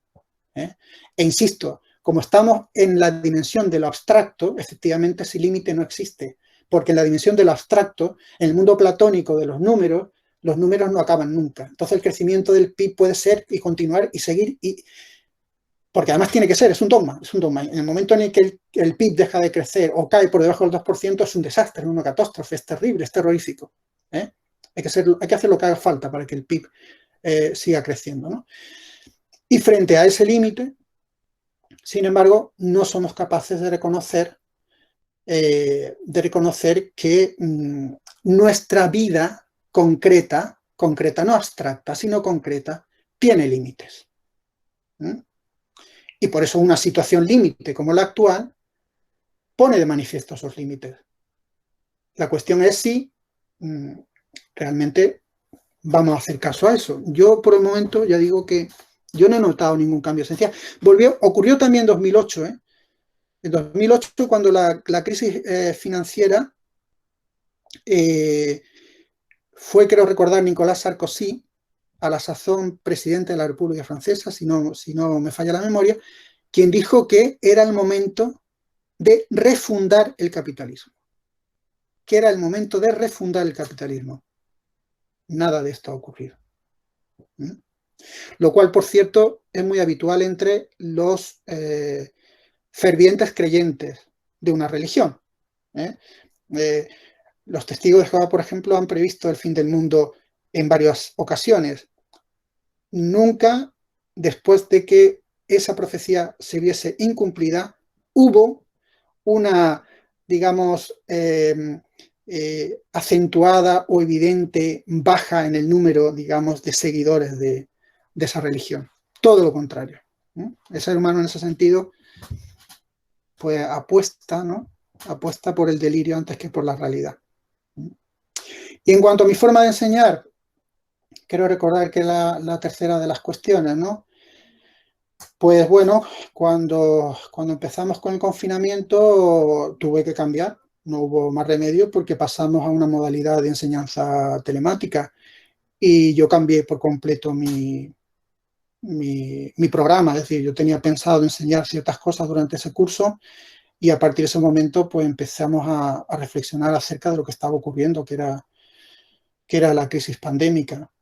A partir de ahí propuse a mis alumnos pues que reflexionaran acerca de la situación, que se imaginaran cómo iba a ser el mundo cuando esto terminara, en qué sentido íbamos a cambiar. Por cierto, que otra vez de nuevo, pues muchos de ellos pecaron de ingenuos, creo yo, ¿no? Porque se imaginaron que efectivamente íbamos a salir como más conscientes de nuestras semejanzas fundamentales, de que, en fin, de que formamos parte de una comunidad, de que todos nos necesitamos, de que necesitamos de esa economía del cuidado, ¿no? Esa economía del cuidado, centrada en el cuidado de la vida, ¿no? Que por cierto apenas tiene reconocimiento desde el punto de vista del valor en la economía, ¿eh? Es decir, no forma parte del PIB, ¿eh? Esa economía, que la mayor parte de ella es economía sumergida, es decir, economía no reconocida. Esa cantidad de mujeres, porque son mayoritariamente mujeres que se dedican a cuidar a dependientes, ¿no? O a cuidar a niños, ¿eh? Pues, en fin, no tienen ese reconocimiento, ¿no? Así que sí, que tuve que cambiar. Pero en lo esencial no cambió, quiero decir, en lo esencial no cambió porque lo único que hice fue cambiar el objeto de reflexión. Es decir, me centré en lo que estaba ocurriendo e invité a mis alumnos a que pensaran, analizaran lo que estaba ocurriendo, pero siempre desde una reflexión autónoma, crítica y racional. Gracias. Mira, otra pregunta. Bueno, Carmen Ruano parece que fue una antigua alumna tuya y bueno, simplemente quería agradecer la intervención y alegrarse, ¿no? Y transmitirte su alegría por verte, ¿no? Cristina Olmedo pregunta de si hay algún país o institución que pueda considerarse un ejemplo de economía de cuidado frente a la economía de extracción, ¿no? Y bueno, en principio eso porque la primera persona que preguntó, que hablaba desde México, pues nada, coincide, ¿no?, con la necesidad de esa visión global, ¿no?, lo del orden global. Así que si quieres comentar lo de Cristina Olmedo y bueno, lo de Carmen Ruano. Bueno, pues Carmen, pues me alegro saber de ti. A ver si esta situación nos permite en algún momento echar un rato. Bueno, la otra pregunta tenía que ver con que si hay algún país en el que, digamos, tenga importancia o relevancia su economía del cuidado. País o instituciones, así, y por tanto no tiene por qué ser solo país, ¿no? Sino, me imagino, ¿no?, colectivos, organizaciones que promueven, ¿no?, otro tipo de economía, ¿no?, y de formas Sí, de producir, distribuir y todo eso, ¿no? sí, sí, Cooperativas y todo eso, me imagino. sí, los hay, claro. Claro que los hay. Hay comunidades que digamos que tratan de basar su forma de vida en el cuidado. Comunidades que no, no tienen, digamos, un reconocimiento político como deberían. Hay también organizaciones, ¿no?, que tratan, digamos, de hacer que las instituciones se orienten hacia el reconocimiento del valor de esa economía del cuidado. Es el caso, por ejemplo, de We Move Europe, Movemos Europa. Es una organización que, digamos, trata de encontrar el fulcro, es decir, el punto en el que hacer palanca en Europa, ¿no? Esta es una idea, por cierto, que desarrolla un economista francés que se llama Thomas Piketty en un reciente libro suyo que se titula Capital e Ideología, en el que destaca la enorme importancia que tendría Europa si consiguiera, digamos, poner la economía al servicio del bien común. Y por tanto, volver de nuevo a que el dinero no sea el fin, sino el medio. Entonces, ellos hacen, bueno, pues apoyados con aportaciones que piden y luego llamamientos a la participación, ellos tratan, digamos, de que las instituciones europeas tengan más y más en cuenta ese modelo económico. Ahora bien, para que esto sea significativo, tendría que haber un cambio legislativo importante y coincidente, quizá primero en Europa, a nivel europeo, quizá de esa manera empezar ahí, teniendo en cuenta pues el peso que todavía tiene Europa, ¿no? Lo que pasa es que hay otro competidor que está ya despuntando, que no he mencionado, pero que lo va a hacer difícil. Lo va a hacer difícil porque plantea un modelo de capitalismo alternativo que se está demostrando ser muy exitoso. Muy exitoso incluso desde el punto de vista, digamos, del poder político y particularmente en concreto en la crisis actual de forma de afrontar la pandemia. Me estoy refiriendo a China, ¿no? China representa un capitalismo político frente al capitalismo meritocrático liberal que representa principalmente Estados Unidos de Norteamérica y siguiéndole, digamos, la estela, Europa, ¿no? Entonces, eso introduce a través del proceso de globalización, introduce un factor enormemente poderoso y al que habría que enfrentarse para verdaderamente conseguir un cambio significativo. Porque, claro, hay entre la ciudadanía común, vamos a decirlo así, hay un miedo enorme, a perder el empleo, hay un miedo enorme a empeorar sus condiciones concretas de vida, hay un miedo enorme a la deslocalización, es decir, a que se lleven los centros de producción a países que no son el de ellos, es decir, que los empleos se vayan, en definitiva. Hay un miedo enorme a la tecnología, ¿no? y a la cada vez mayor capacidad que tiene la tecnología para apropiarse de empleos que desempeñaban los seres humanos hasta hace poco. Y eso es lo que alimenta pues, propuestas políticas que prometen digamos, visión social, proteccionista, identitaria, tribal, que es incompatible con esa transformación global de la que estoy hablando. Es incompatible. Porque para poder llevarla a cabo, esa ideología tendría que desactivarse. Pero para poder desactivarse esa ideología, habría también que desactivar ese miedo que atenaza a muchas personas. Un miedo, por otro lado, legítimo. Es decir, yo también lo entiendo, ¿no? Es decir, si tu vida, si tu familia, si las comodidades de las que gozas, si las seguridades institucionales que te permiten gozar de esa prima de ciudadanía, de ese beneficio por ser ciudadano de un determinado país, ¿no? En este caso europeo, ¿no?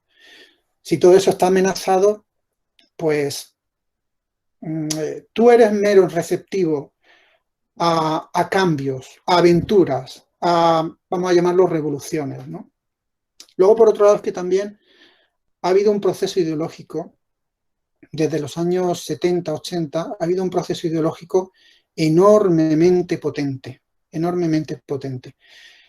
que ha representado, por ejemplo, pues la idea de Francis Fukuyama, cuando en 1992 escribió El fin de la historia, ¿no? La idea de que no hay alternativa. Eso lo cree mucha gente. No hay alternativa. Esto es lo que hay. Y eso, claro, desactiva cualquier propuesta que pueda sonar utópica.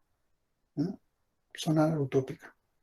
Y sin esa puerta abierta a la utopía, el realmente llevar a cabo esa transformación, no sé, parece bastante difícil.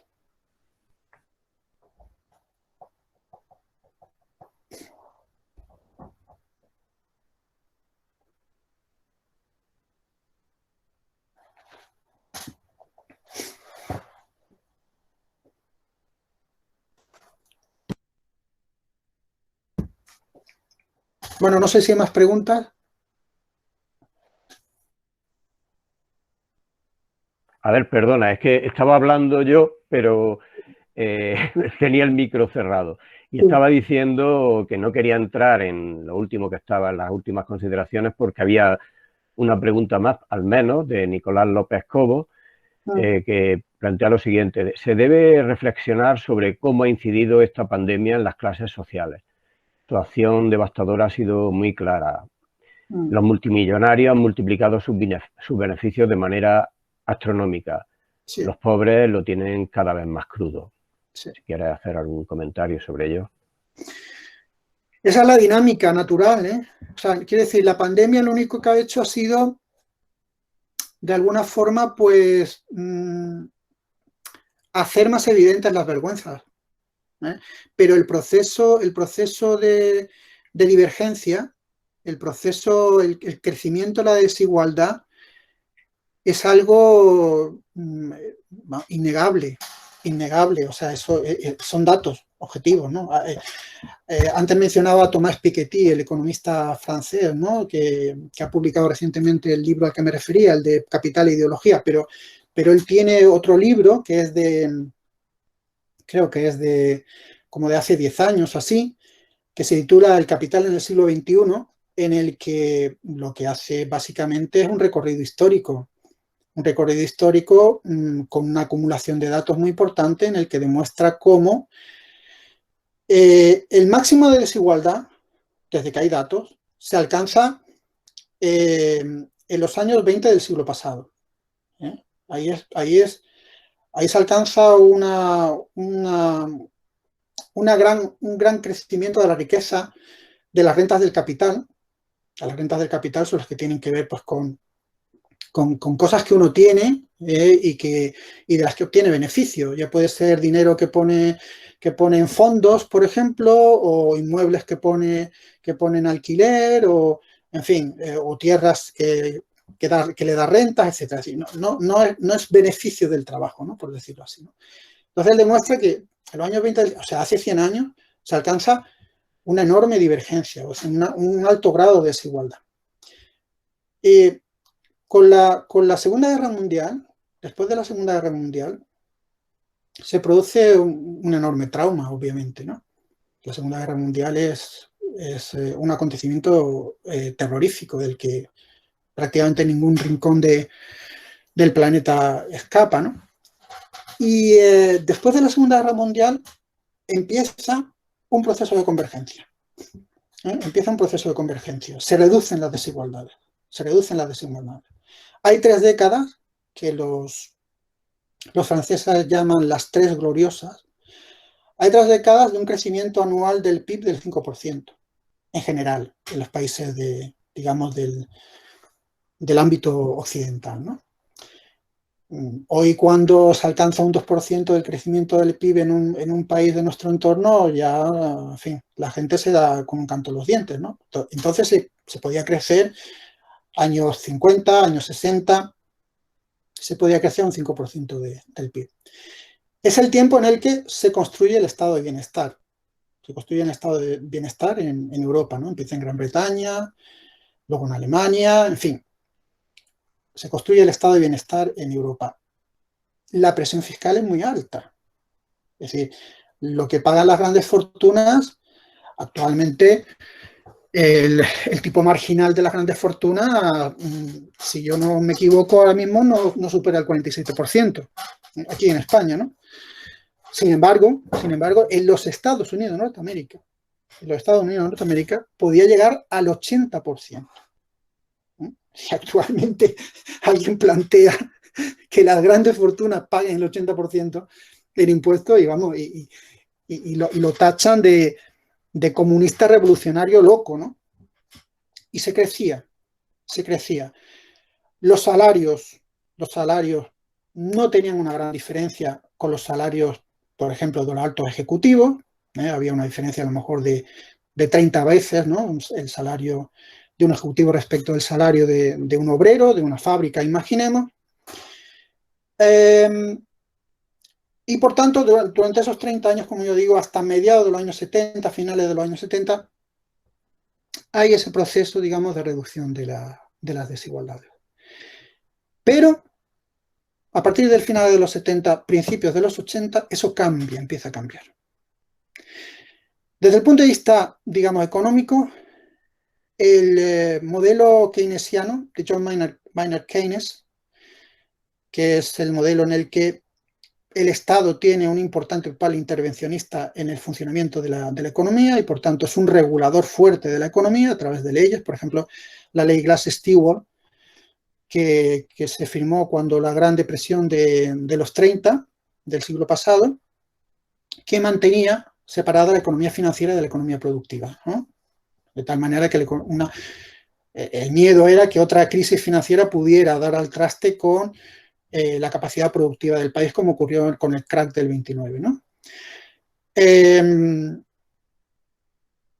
Hay una serie de leyes que están rigiendo durante esas 3 décadas que mantienen, digamos, ese proceso de convergencia entre las distintas rentas.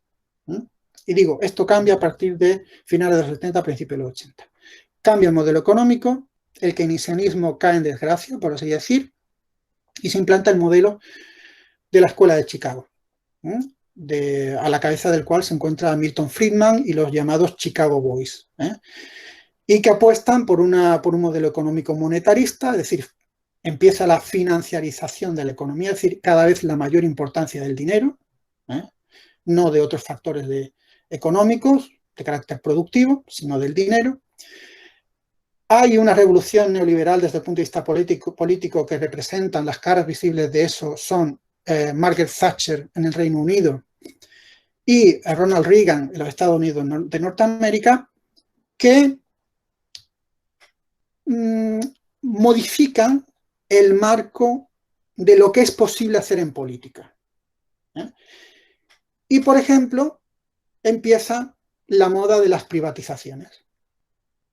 Durante ese periodo de tiempo, durante esos 30 años, digamos, que he mencionado antes, después de la Segunda Guerra Mundial, de gran reducción de las desigualdades, el Estado es un gran regulador de la economía, pero es que además el Estado es un gran propietario de empresas.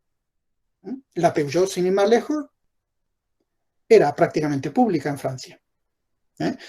Y en España, con Franco, la Telefónica era pública, el ferrocarril era público, Iberia era pública. Es decir, los sectores estratégicos eran públicos. Pero a partir de, sobre todo los años 90, aquí tiene mucha importancia, pues la tercera vía inaugurada por Tony Blair, también los cambios legales que lleva a cabo Bill Clinton en los 90, por ejemplo, deroga la ley que he mencionado antes, la ley Glass-Steagall, que permitía mantener separadas la economía financiera y la economía productiva. Ahora, a partir de ese momento, ya quedan absolutamente confundidas. Y por tanto, la crisis financiera afecta a la producción. Lo va a demostrar posteriormente la crisis de 2008. A partir de ese momento, con esos cambios, y también, no se olvide, muy importante, la caída de la Unión Soviética. El modelo soviético era la alternativa. Sí, con todos sus defectos, con todo lo que tenía totalitario y tal, pero era un inspirador que para algunos, como por ejemplo los autores de un libro muy interesante que se titula La secesión de los ricos, Juan Ariño me parece que es uno de ellos, un sociólogo, él habla del miedo, del papel del miedo. ¿Por qué los sindicatos eran fuertes durante el periodo posterior a la Segunda Guerra Mundial? Pues entre otros factores, porque había un cierto miedo a la alternativa socialista. Había un cierto miedo. Y entonces hacía cesiones, y se repartía más o menos de una manera más, digamos, mirando, ¿no?, a esa posibilidad de confrontación con el otro modelo. Había un cierto reparto de la riqueza. Eso cambia radicalmente a partir de los años 90 del siglo pasado. Y a partir de ese momento, y lo demuestra el estudio que hace Tomás Piketty, pero también una publicación muy reciente de otro economista que se llama Branko Milanovic, que lleva por título Capitalismo nada más, y que se plantea cuál es el futuro del sistema actualmente dominante. Lo que demuestran los datos es que la desigualdad empezó a crecer a partir de los años 80 del siglo pasado. O sea, y la pandemia lo que hace es manifestarlo de una manera más cruda, porque claro, cuando resulta que lo poco que tienes, pues lo pierdes, porque resulta que, qué sé yo, pues te confinan y no puedes ir a trabajar porque tu trabajo es un trabajo precario, y resulta que cierran el chiringuito en el que te contratan los veranos, la Semana Santa y las Navidades, pues entonces te conviertes, pasas de ser trabajador precario a ser sencillamente pobre, ¿no? Pobre. Recomiendo la última película de Ken Loach, un director británico muy comprometido con, digamos, con el análisis crítico de la sociedad británica y de la deriva neoliberal a partir del gobierno que ya mencioné antes de Margaret Thatcher, luego con Tony Blair también, etcétera, ¿no? Es decir, en su película Sorry We Missed You, no tiene traducción al castellano, se titula así, narra de la manera más cruda lo que es la vida de un trabajador precario, ¿no? Un señor que se dedica a repartir en una furgoneta como falso autónomo, furgoneta que se tiene que pagar él y que si le pasa algo la empresa se desentiende por completo, ¿no? Esa es la cruda realidad. Entonces, claro, en una situación como esta, esos trabajos, pues, en fin, se pierden o se precarizan aún más, y entonces la situación de esas personas todavía crece más. Desde el punto de vista educativo, eso se ha puesto también de manifiesto, ¿no? A través de cuando pasamos a la modalidad de enseñanza telemática, ¿no? Es decir, la famosa brecha digital. Alumnos que no tienen internet en casa, no tienen ordenador en casa, porque sencillamente no se lo pueden permitir, ¿no? Entonces ahí hay una desigualdad que pasa del plano económico al plano educativo. Y la educación se supone que actualmente es el medio, digamos, de que tú puedas hacer méritos para a través de esos méritos y formándote alcances la opción de obtener un mejor trabajo de mejor calidad. Lo cual también está en crisis, porque la educación pública, como otros servicios públicos, se encuentra en un proceso de deterioro desde hace ya tiempo, que yo mismo en primera línea he podido constatar, porque ya llevo en el oficio de enseñar bastante como para no haber sido testigo de ello, ¿no? Está inmerso en ese proceso de privatización, ¿no? Gracias, Así José que, María. Así se perdona. no, ya está. Que esa desigualdad es un hecho inapelable y que se hace más cruda con todas sus consecuencias en una situación como esta, claro. Gracias. Hay dos intervenciones más en el chat. La primera de Juan Carlos Reina Fernández, que agradece la charla, y luego comenta, dice, desgraciadamente, aunque asome mi lado pesimista, a pesar de mi vocación de intentar ver el lado positivo de cada momento, seguimos habitando un mundo donde, como ya nos dijeron los indios americanos, abre comillas, dice, cuando el último árbol se ha cortado, el último río envenenado, el último pez pescado, solo entonces las personas se darán cuenta de que el dinero no se puede comer. Eso por un lado. Y una última intervención de Juan Martínez Ruiz, que agradece también la charla, y dice lo que has comentado, de que vivimos cada vez más alejados de la realidad y más instalados en la abstracción. Ha hablado incluso de delirio. Todos sabemos que esa abstracción se hace necesaria en nuestro modelo social. ¿Dónde estaría el equilibrio entre esa abstracción y la realidad?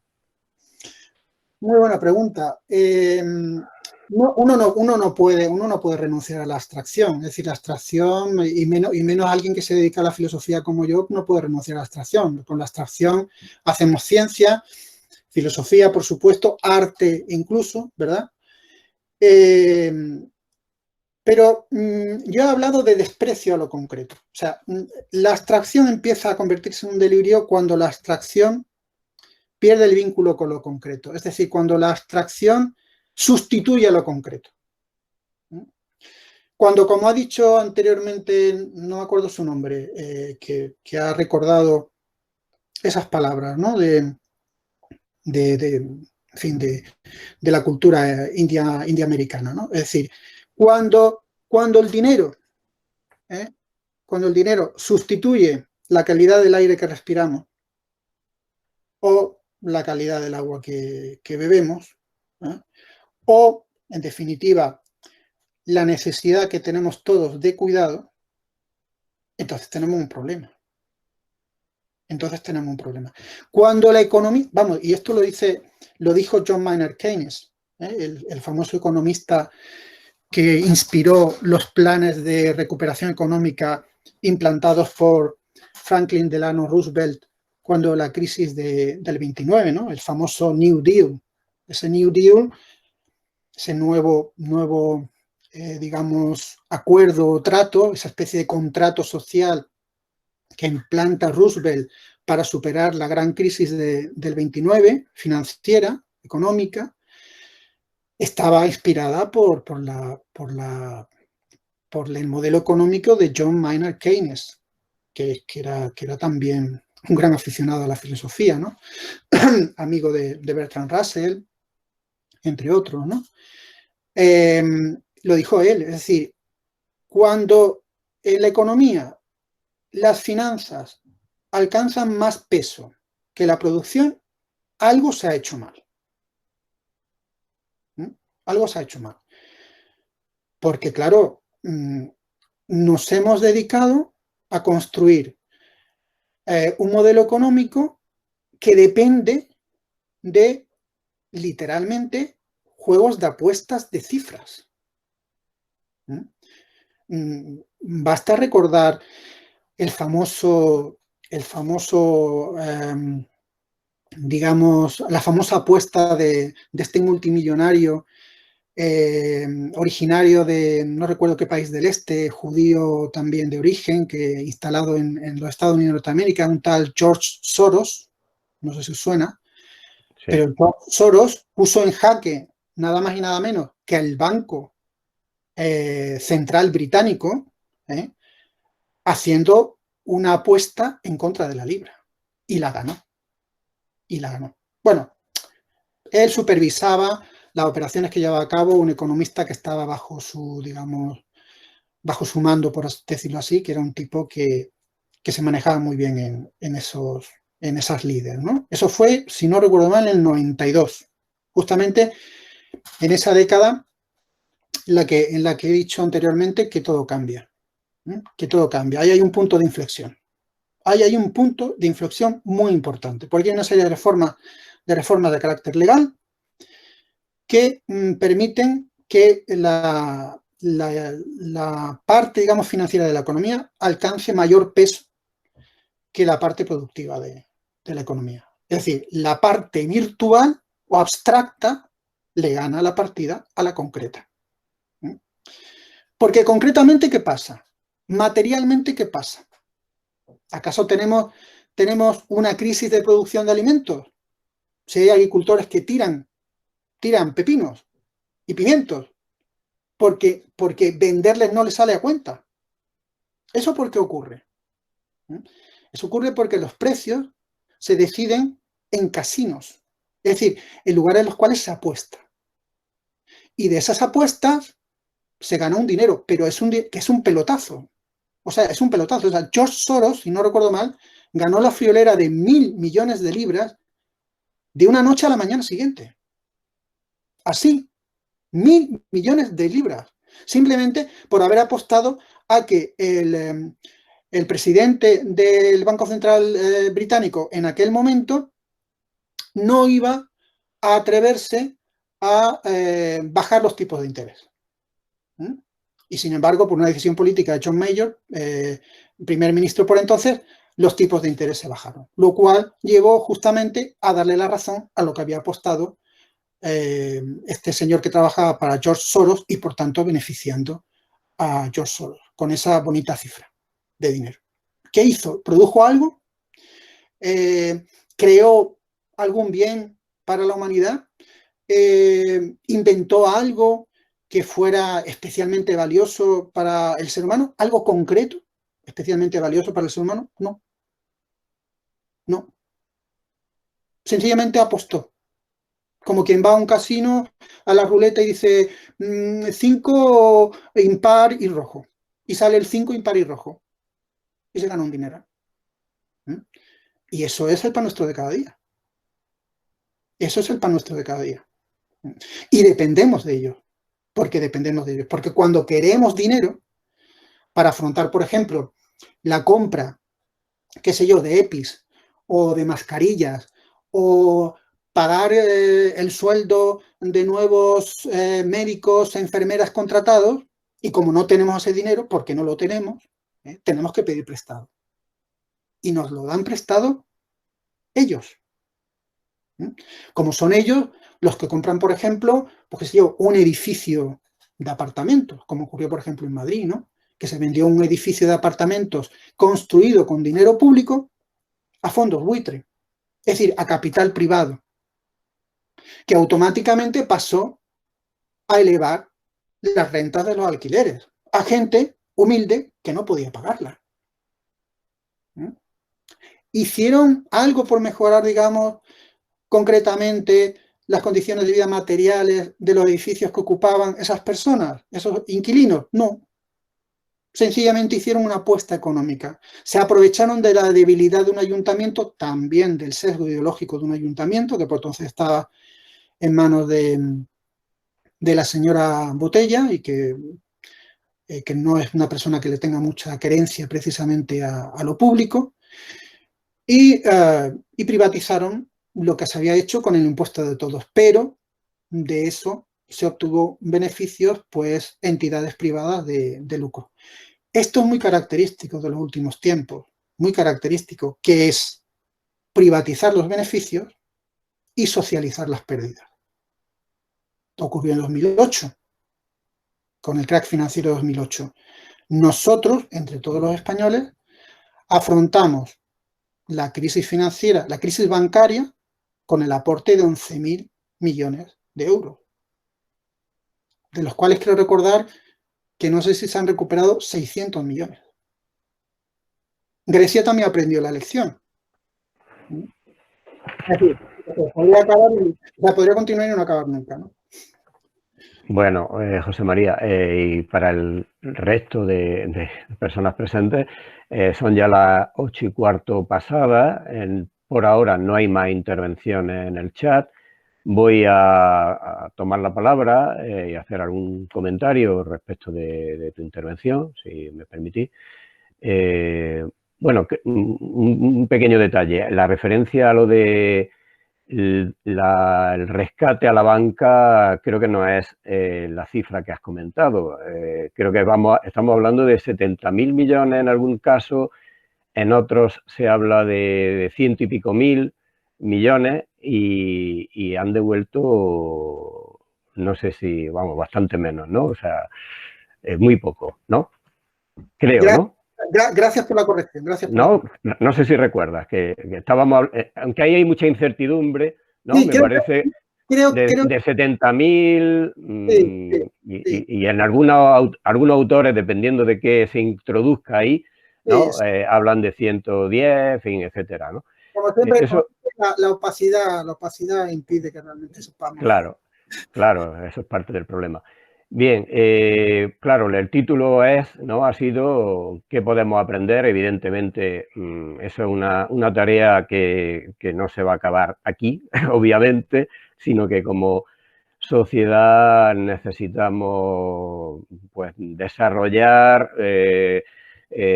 conocimiento y, bueno, y capacidades para hacer frente a los retos que tenemos, ¿no?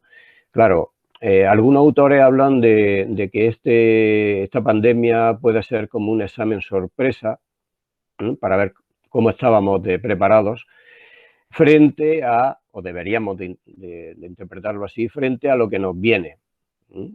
Y lo que nos viene es algo que ya estaba, procesos que ya estaban antes de esta pandemia, me estoy refiriendo, y tú has hecho referencia en tu exposición, ¿no? Procesos de degradación ambiental, emergencia climática, las grandes extinciones de especies, ¿no? Estamos hablando de un tema que de la emergencia climática se habla mucho, pero no tanto de el agotamiento de recursos, es decir, del pico del petróleo, del colapso energético, y no solo energético, sino también de minerales, de ciertos minerales estratégicos. ¿Eh? Y, por supuesto, esta pandemia ha generado muchísimas muertes, muchas más de las que nos podíamos imaginar en su inicio, ¿no? Y esto no ha acabado aún, ¿no? Pero vivimos en un mundo donde desde hace decenios cada día mueren, desde hace decenios, decenas de miles de personas por causas evitables, por desnutrición, no acceso a agua potable, a medicamentos esenciales. Evidentemente, eso no es un resultado casual, eso tiene que ver con bueno, pues el orden, las reglas de juego del orden en el que vivimos. Y bueno, tú has hecho en tu exposición, especialmente, ¿no? en esta parte del debate, hincapié y una crítica a la economía financiera, ¿no? Pero claramente necesitamos también criticar, ¿no? O cuestionar no solo la economía financiera, que es tremenda, o sea, claramente, ¿no? O sea, las consecuencias que está generando, sino la propia economía del sistema que está.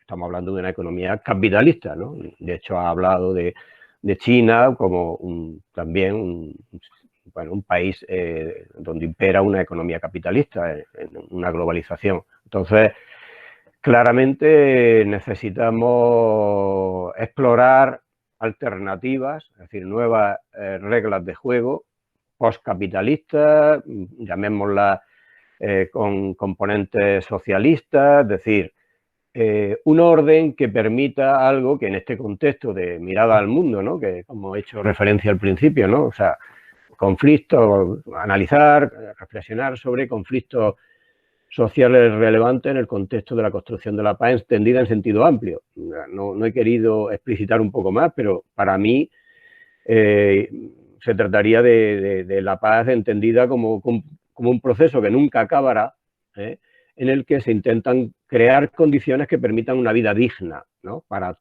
todas y todos. No en Marte o no en otro planeta, sino en el único lugar que tenemos, ¿no?, este planeta Tierra. Y claro, evidentemente, con esos datos que conocemos, ¿no?, y que no son suficientemente tenidos en cuenta, realmente esto no funciona bien en absoluto, ¿no? O sea, estamos incluso cada vez más alejados de tener las condiciones que permitan que eso sea posible, ¿no? Porque cada vez estos procesos a los que he hecho referencia están reduciéndonos el margen de maniobra, ¿eh? Cada vez tenemos menos capacidad para dar respuesta, ¿no? Y los escenarios serán, en la medida en que nos retrasemos, cada vez peores, ¿no?, o más preocupantes. Y por tanto, bueno, esto no es terrible, esto sí es terrible, ¿no? Pero esa es parte de la realidad que tenemos y tendremos que intentar, ¿no?, colectivamente ponernos las pilas, ¿no?, tomando conciencia, siendo más conscientes de la magnitud de estos problemas, explorando, ¿no?, explorando formas de dar respuesta, cómo organizar la vida, de la forma de producir, de vivir, ¿no?, para que ese objetivo, ¿no?, al que he hecho referencia con la palabra paz entendida en ese sentido amplio, creemos, ¿no?, que tú has hecho referencia, ¿no?, que es deseable, ¿no?, como tú has hablado de una vida buena, ¿no? O sea, básicamente estamos hablando de lo mismo, ¿no? Y bueno, esto, pues nada, puntos suspensivos, ¿no? O sea, que esto es la tarea que tenemos y vamos a ver, ¿no?, si podemos realmente, desde el punto de vista colectivo, mejorar nuestra capacidad, ¿no?, para imaginar cómo vivir, ¿no?, qué alternativas tenemos, ¿no? Y eso hay que ir construyéndolo, ¿no? No sé si quieres decir algo más. No Bueno, sé, creo que aquí hay una última, ¿no?, de Umbelina Robles. Gracias, José María, también a los organizadores, Vale, muchas gracias, Umbelina. Dime si quieres.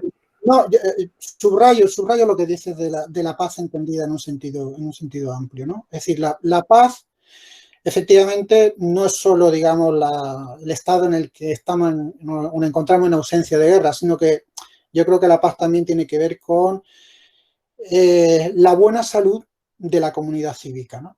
La buena salud de la comunidad cívica. Y hechos como, por ejemplo, lo que ocurrió, ¿no?, en el Día de Reyes, ¿no?, el asalto al Capitolio, es un síntoma del debilitamiento de la comunidad cívica, ¿eh? Y tiene que ver con los factores que yo a los que he aludido anteriormente, ¿no?